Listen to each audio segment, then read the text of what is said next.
अभी हम लोग हैं गाजीपुर में और हमारे साथ में बाबा जी बैठे हैं। इनका बहुत बड़ा योगदान है बांग्लादेश की आज़ादी में। जब बांग्लादेश भारत से पाकिस्तान से अलग हुआ था, पहले तो पूर्वी पाकिस्तान था, जब बांग्लादेश का नाम हुआ था तब ये उसमें एक सक्रिय भूमिका निभा रहे थे। बहुत बहुत स्वागत है बाबा जी मेरे चैनल में। मतलब कि आपका नाम क्या हुआ? यहाँ पर गणेश पाल लिखा हुआ है। हम अपने थोड़ा सा बताइए अपने बारे में कि कैसे कैसे आपने किया था सारा चीज़, जो लोग नहीं जानते होंगे क्योंकि हाँ। और 65 की भी लड़ाई लड़े। अच्छा। 71 की भी लड़े। तो 71 में दो तरफ लड़ाई हुई। अच्छा। एक बांग्लादेश, क्योंकि पाकिस्तान का हिस्सा ही बांग्लादेश था। हाँ। ये नेहरू की देन थी। पूर्वी पाकिस्तान। हाँ, पूर्वी पाकिस्तान।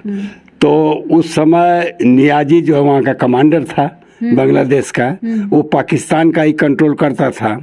तो वहाँ की जनता त्रस्त हो गई थी। तो ये हुआ कि नियाजी को हटाओ। तो नियाजी को हटाएगा कौन? जब हटाएगा तो पाकिस्तान हटाएगा, इंडिया कैसे हटाएगी? लेकिन इंदिरा गांधी ने मूड बनाया। तो मैं लोगों जैसी थी वो भी एक लीडर, उसने मूड बनाया तो बोला कि बांग्लादेश पर अटैक करो। तो आप लोग गए थे अटैक करने के लिए? अटैक पैरासूट से गए थे। अच्छा। हम लोग पैरासूट से कूदे थे। अच्छा। और फाइटर जेट प्लेन से? फाइटर जेट प्लेन से। हवाई फाइटर नहीं होता है वो प्लेन ले जाता है, पैराट्रूपर को नीचे गिराता है और अपने हाइट पकड़कर अपने अपने जगह पर आ जाते हैं। तो हम लोग गए वहाँ पर 4:05 पर बांग्लादेश में। और जब हम लोग आ गए तो वहाँ का हमारा एक CID था। उसने बोला कि जल्दी जल्दी आप लोग उस एक ब्रिज था जो कि पूरे बांग्लादेश में जगह जगह लोग कूदे थे। हाँ, नहीं एक ही जगह कूदे थे, लेकिन तब भी 2 किलोमीटर के अंदर अंदर सब कूदे थे। अच्छा। तो CID बोला, हमारा वहाँ से 25 साल पहले से CID बांग्लादेश में पड़ा हुआ था। उसने बोला कि जल्दी से पुल को तोड़ दो ताकि न अंदर का बाहर जा सके और न बाहर का अंदर आ सके। तब उन्होंने क्या काम कर दिया कि हमारे पास ऐसे बम तो थे ही, लगा करके पुल को उड़वा दिया। अच्छा। एकदम खत्म पुल का नामो निशान मिट गया। इसके बाद जो है, क्योंकि बांग्लादेश 3 तरफ से तो ये है, भारत से घिरा हुआ है। नहीं, भारत से नहीं, वो समुद्र से घिरा हुआ है। समुद्र से एक तरफ रास्ता वही ब्रिज था। वहाँ पर जो है हम लोग रात भर घूमे। रात भर घूमने के बाद में जितने वहाँ के फौज मिली, वो पाकिस्तान के तो मतलब पाकिस्तान की फौज ही वहाँ रह रही थी। अरेस्ट किया 96,000 रात भर में अरेस्ट हो गए। और हथकड़ियों में कैद कर करके उनको 1,000 की हथकड़ियाँ होती हैं, उसको कैद करके और चाबी फेंक देते थे। अच्छा। अगर वो पाएंगे तो एक से एक पठान खा जाएंगे। हाँ। कच्चा खा जाएंगे। तो इसीलिए लॉक किया तो ऐसे हाथ नहीं करते हैं, वो तो खोल लेंगे दांत से, पीछे हाथ करके बांध देते हैं। हथकड़ी लगा दिया, वो बेहोश हो गए। 96,000 जो है सैनिक पकड़ गए। इसके बाद में नियाजी के बंगले पर 6 बजे सुबह पहुंचे।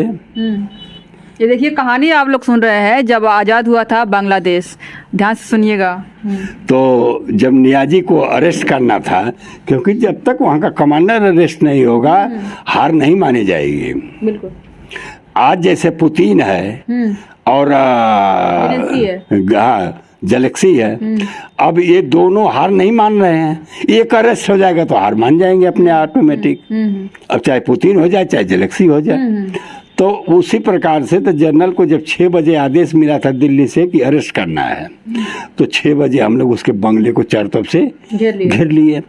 और जब ही उसको कैद करने के लिए 2 जनरल हमारे गए थे, एक जनरल भवानी सिंह और एक जनरल अरोड़ा। अच्छा। एक गायब और एक गायब तो सब गायब। तो मर ही जाना है। टांग जाएगी, हाथ जाएगा तो बन जाएगा दूसरा। तो इसलिए इतना रख करके वो लिख रहा था अपनी हिस्ट्री। अच्छा। तो जब हिस्ट्री लिख रहा था तो ये होगा कि साला ये झुका हुआ क्यों टेबल पर है? इसका मतलब कहीं नीचे बम तो नहीं लगाया है। हाँ। ताकि बटन दबाए पाँव से और टेबल सही तो उसको उड़ा दे। बिल्कुल। तो कहीं दूर जाकर गिर जाएगा, बच जाएगा। तो हम लोगों को बोला गया था कि एकदम सबके बंदूक की बैरल जो है न्याजी के ऊपर होनी चाहिए, कि जरा सा हो झुका मार देना गोली, तो गोली मार देना। इसका वो अपना इतिहास लिख रहा था कि मतलब मैंने क्या क्या इस बांग्लादेश में किया। तो लिखना पूछी जाएगी, हिस्ट्री पूछी जाएगी ना। न्याजी जो है अरेस्ट हुआ, उसके छत के ऊपर ही हेलीकॉप्टर भवानी सिंह उतारे थे। और वो सिर्फ 4 सीटर था हेलीकॉप्टर, और उसमें अरोड़ा को लेकर आए और भवानी सिंह आए और जनरल न्याजी आया। अरेस्ट हुआ, अरेस्ट होने के बाद में दिल्ली गया। दिल्ली के बाद उसकी कोई हिस्ट्री कहीं नहीं है। अच्छा, कहाँ गया वो? अब कहाँ गया कुछ पता नहीं किसी को। अच्छा, आपको गोली भी लगी हुई थी, कहाँ लगी, दिखाइए जरा। पेट में लगी बेटी। इनको गोली लगी हुई थी, उसके बारे में हम लोग जानेंगे कि कैसे छर्रा लग करके और सरका हुआ था। कैसे तो जानती तो क्यों कर रही है? देखिए यहाँ पर गोली लगी हुई थी इनको, और कैसे लगी थी इसके बारे में बताइए दर्शकों को। ये 65 की लड़ाई हम लोग लड़ रहे थे।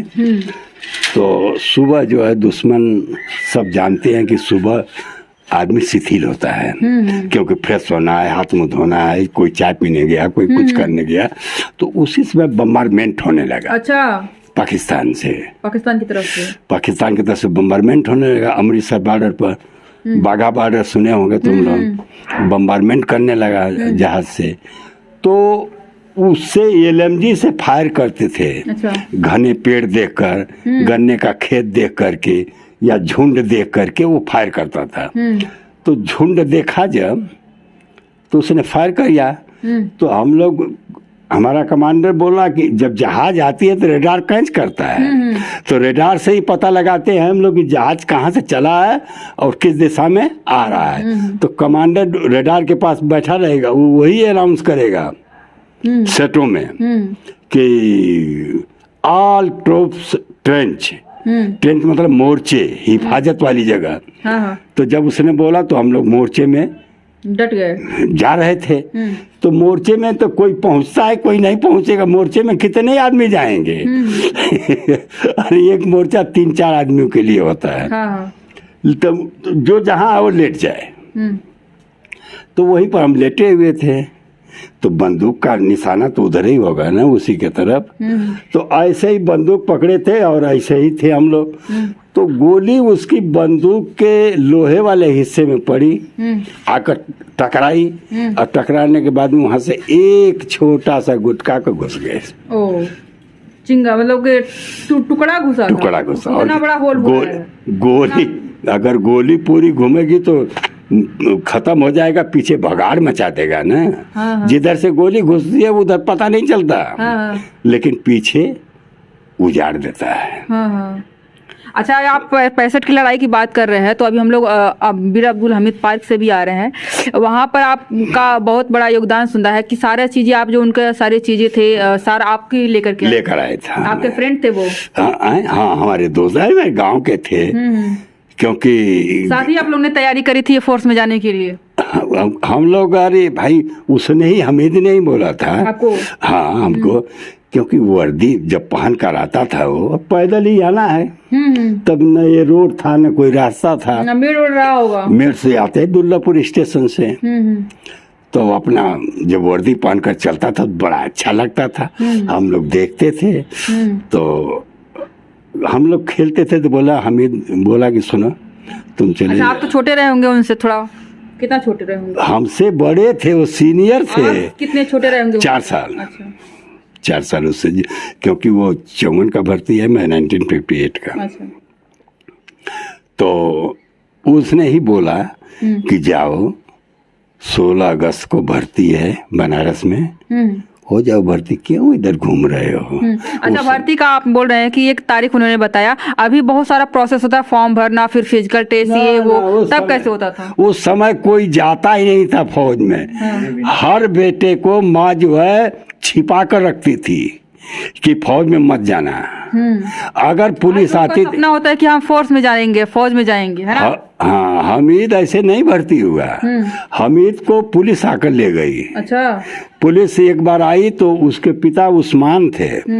उस्मान बोले, अरे बेटा पुलिस आ रही है, पकड़ कर ले जाएगी, फौज में चले जाओगे, छिप जाओ। तो गन्ने का खेत था पीछे, उसी में घुस गए दौड़ करके जाके, क्योंकि हट्टे कट्टे चले जाते थे, फौजियों ने पकड़ कर पहले ले जाते थे। तो हमारा थाना सादियाबाद था पहले। तो सादियाबाद का दरोगा आया और हमीद को घर में बैठा ही पा गया। बस उसने उठाया और लेकर चला गया सादियाबाद। सादियाबाद रात को रखा और सुबह जो है बनारस से फोर्स आई, मिलिट्री आई, उसको लेकर कहीं भर्ती कर दी। नसीराबाद जाकर ट्रेनिंग किया। अच्छा, पहले के समय में मतलब फोर्स में जाने का कोई प्रोसेस नहीं होता था, नॉर्मल भी कोई किसी के पास भी अपना बॉडी है, शरीर है अच्छा खासा हट्टा कट्टा, क्योंकि आमने सामने की लड़ाई थी बाबू। पहले उस समय आमने सामने की लड़ाई थी, तो भाई तगड़ा आदमी लंबा चौड़ा मिल गया उसको ले लेंगे। अच्छा, जब वीर अब्दुल हमीद शहीद हुए थे, जब आपको पता चला था कि वो शहीद हो गए, तो पहला रिएक्शन आपका क्या था? भाई जब हमको ये पता चला कि हम तो अमृतसर में हेडक्वार्टर में थे, और अब्दुल हमीद हरिके पतन एक जगह का नाम है, उसको मिलिट्री खेमकरण सेक्टर बोलती है, क्योंकि मिलिट्री का कोड और होगा, सिविल का कोड और होगा। क्योंकि सिविल के नक्शे सारे देखेंगे और मिलिट्री का नक्शा कोई नहीं देखेगा, मिलिट्री के अलावा लोग ही दिखते हैं, हमारे ही देखेंगे आदमी, वो भी इंडियन आदमी। तो खेमकरण सेक्टर में जो है हमीद की पलटन थी और हमारी पलटन अमृतसर में थी, बाघा बॉर्डर के पास। तो थोड़ा सा मैदानी इलाका पड़ता है, तो मैदानी इलाके में थोड़ा दबाए बैठे थे, मालूम पड़ रहा था। लेकिन फिर भी बाघा बॉर्डर को क्रॉस करके तो आना नहीं है, फिर तो पूरी मिलिट्री को मर जाना चाहिए, हिंदुस्तान को ही खत्म हो जाना चाहिए। अगर बॉर्डर हमारे घर में कोई घुस करके कुछ करे तो हम जिंदे थोड़ी रहेंगे। तो वही बात थी। तो उसी समय जो है अब्दुल हमीद, लड़ाई तो लगी ही थी। अब्दुल हमीद जो है करीब दुश्मन का हम लोग 15 किलोमीटर इलाका ले लिए थे। कहाँ से कहाँ तक? जम्मू से लेकर कच्छ तक।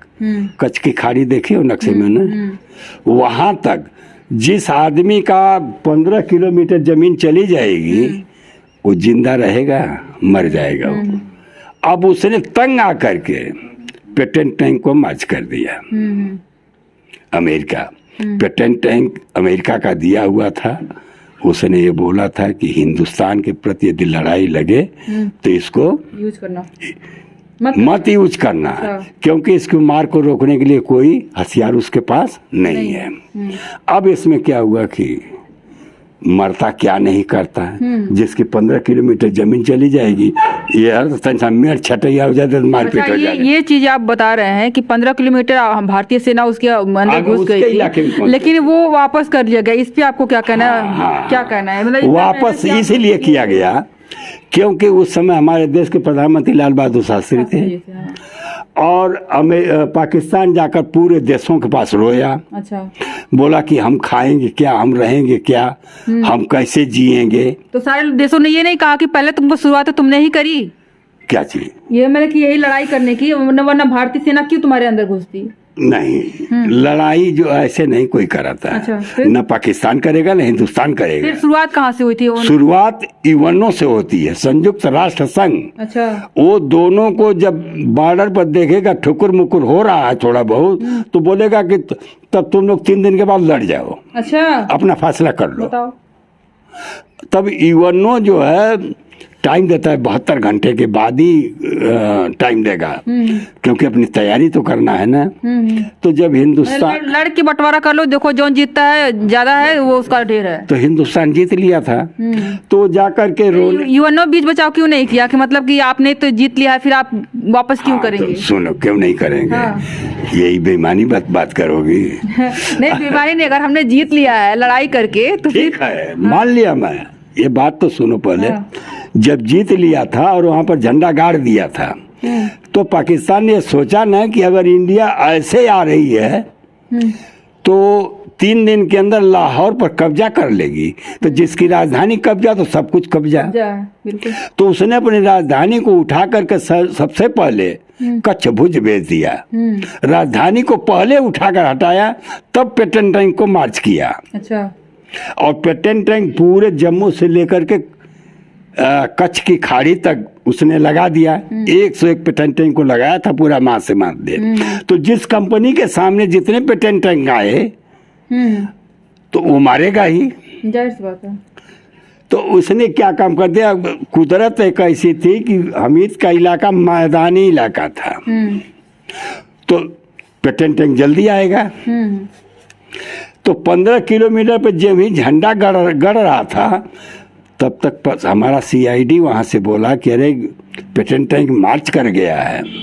तो जनरल जयंत नाथ चौधरी जो है बोले कि मैं दिल्ली से चल दिए। जनरल जयंत नाथ चौधरी हमारा था, उसने बोला कि मैं आकर लड़ा रहा हूँ फौज को। अमृतसर आए तुरंत हेलीकॉप्टर से आधे घंटे के अंदर, और इन्होंने बोला कि बहादुरों, अमेरिका का पेटेंटैंक चल दिया है, तुम लोग धीरे धीरे पीछे आओ।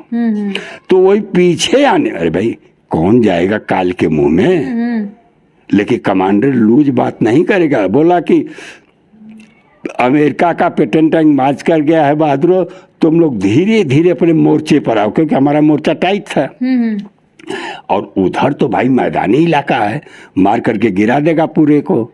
तो इसलिए जब ही हम लोग आए कुछ दूरी, लेकिन झंडा तो गड़ा हुआ है, उसको कोई उखाड़ नहीं सकता बेटी, जब तक वो फैसला नहीं होगा। जब तक फैसला नहीं होगा, क्योंकि वही निशानी हमारी के मुँह तक पहुंचे हैं।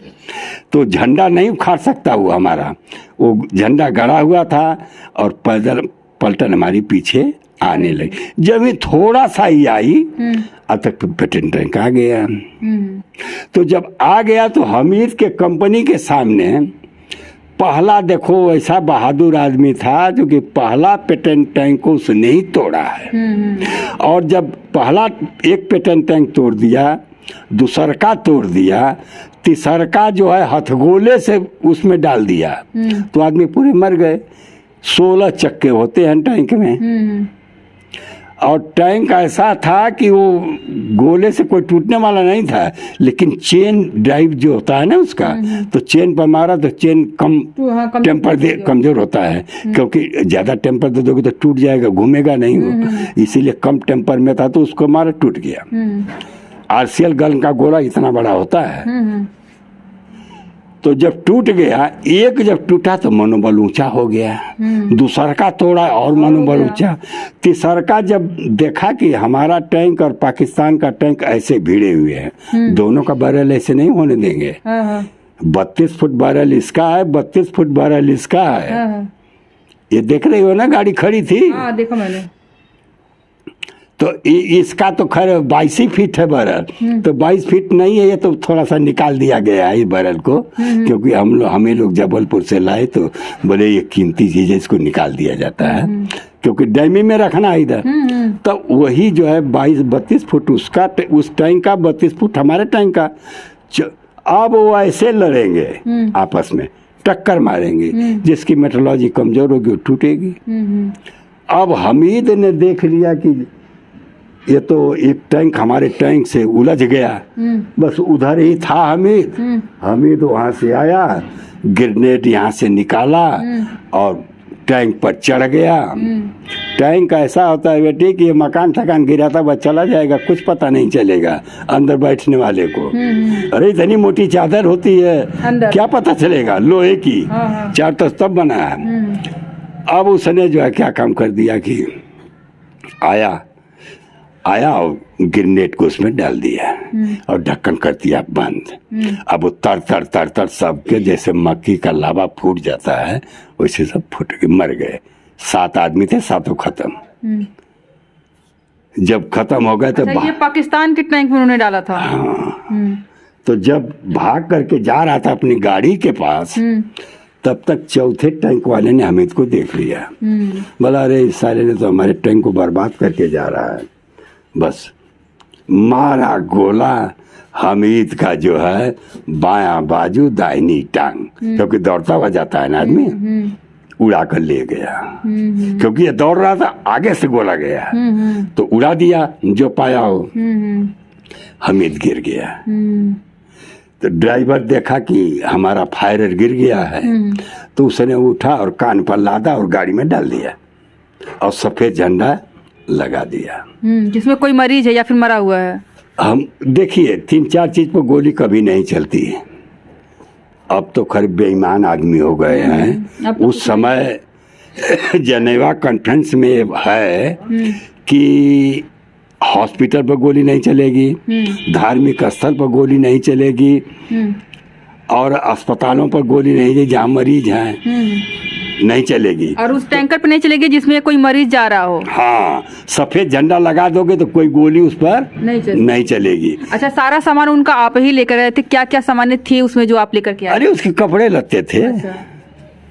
सर, कपड़े थे और 23,000 का चेक था। अच्छा। उस समय 23,000 आजकल के 23 लाख के बराबर है। हाँ, बिल्कुल। तो यही लिए और एक खलिहान है, बगल में तो घर है उसका। हाँ हाँ। यहीं पर जो है उसको दिए। हाँ, अभी हम लोग हमीद पार्क से आ रहे हैं, वहाँ पर बहुत सारी चीजें चोरी हो गई हैं, जैसे गाड़ी का आप बता रहे हैं, उसका सीट वगैरह सारे गायब हो गया है। और उस पार्क में जैसे कि हम नॉर्मल पार्क देखते हैं तो उसमें हरियाली लगी होती है, पेड़ पौधे लगे होते हैं, फूल पत्रिका लगा होता है, लाइट वगैरह रहती है, शौचालय बढ़िया शुद्ध बढ़िया रहता है ताकि उसमें लोग जा सकें, यूज कर सकें।